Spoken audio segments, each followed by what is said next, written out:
वजीर आजम हाउस से नोटिफिकेशन आ गया।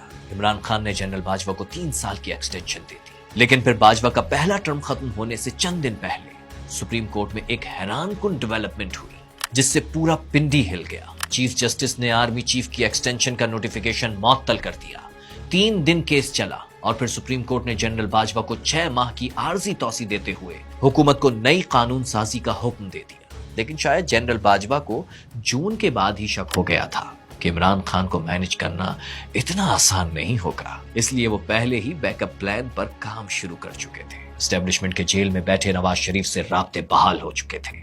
उधर पैगाम रसानी शुरू हुई, इधर नवाज शरीफ की हालत खराब होती गई और फिर बाजवा का पहला टर्म खत्म होने से 10 दिन पहले ही नवाज शरीफ लंदन रवाना हो गए। इस डील का पहला मरहला जनवरी 2020 में मुकम्मल हुआ, जब नून लीग की भरपूर हिमायत के साथ कौमी असेंबली से आर्मी चीफ एक्सटेंशन का कानून पास कर लिया गया। कोविड में एक बार फिर फौज और हुकूमत एक पेज पर नजर तो आई, लेकिन इमरान की फ्रस्ट्रेशन बढ़ती जा रही थी। भरपूर कोशिशों और अपना DGISI लगाने के बावजूद भी वो उस करप्ट माफिया को सजाएं दिलवाने में नाकाम थे जिसके खिलाफ बयानियां बनाकर वो इख्तिदार में आए थे। उधर नवाज शरीफ उनकी नाक के नीचे से निकलकर लंदन जा चुके थे और वहां बैठकर जनरल बाजवा और जनरल फैज को धमकियां दे रहे थे। वो नाकाम और बेबस नजर आ रहे थे। इधर उनकी टीम सिलेक्शन और गवर्नेंस को लेकर भी बहुत से सवालात उठाए जा रहे थे। दोनों सूबों के कमजोर वुज़राए आला उनकी लायबिलिटी बन चुके थे। मुआशी मैदान में भी उनका फेवरेट प्लेयर असद उमर चंद माह में नाकाम होकर वापस पवेलियन में लौट चुका था और ये अहम तरीन वजारत भी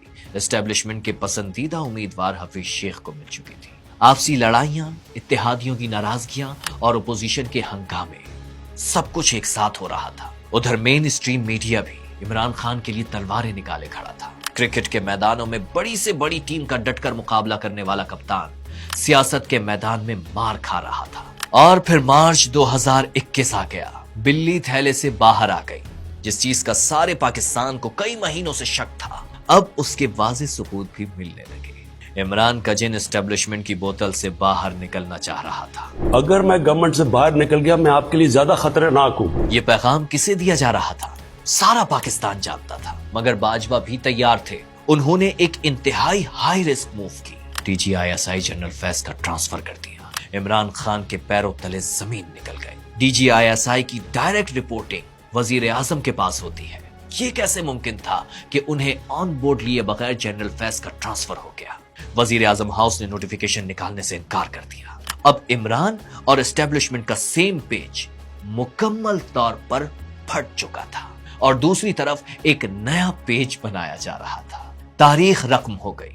पहली बार एक वजीर आजम को तहरीक अदम एतमाद से घर भेज दिया गया। लेकिन फिर एक और नया काम हुआ। इससे पहले जब हुकूमतें घर भेजी जाती थीं तो मिठाइयां बंटती थीं, जश्न मनाया जाता था। लेकिन जब इमरान खान को निकाला गया तो उनके साथ पूरा पाकिस्तान भी निकल आया और फिर उनकी सियासत के मुश्किल तरीन दौर का आगाज हो गया। कातिलाना हमला, करीबी साथियों की बेवफाई, अनगिनत मुकद्दमात, गिरफ्तारी और फिर सजाएं। आज पूरा सिस्टम इमरान खान के खिलाफ है। लेकिन इमरान खान जिंदगी भर अपने लिए नामुमकिन टारगेट सेट करते आए हैं। 80 की दहाई में वेस्ट इंडीज को वेस्ट इंडीज में हराने, 40 साल की उम्र में वर्ल्ड कप जीतने, 1 करोड़ जेब में रखकर 70 करोड़ का शौकत खानम बनाने से लेकर 1 सीट की पार्टी से वजीर आजम बनने तक, इमरान खान का जीत से पुराना याराना है। बल्कि अगर प्राइवेट लाइफ को हटाकर देखा जाए तो इमरान खान का शुमार दुनिया के कामयाब तरीन इंसानों में किया जा सकता है। लेकिन आज वो अपनी 72 साल जिंदगी की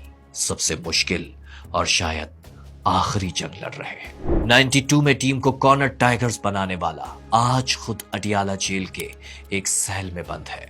आगे क्या होगा कोई नहीं जानता।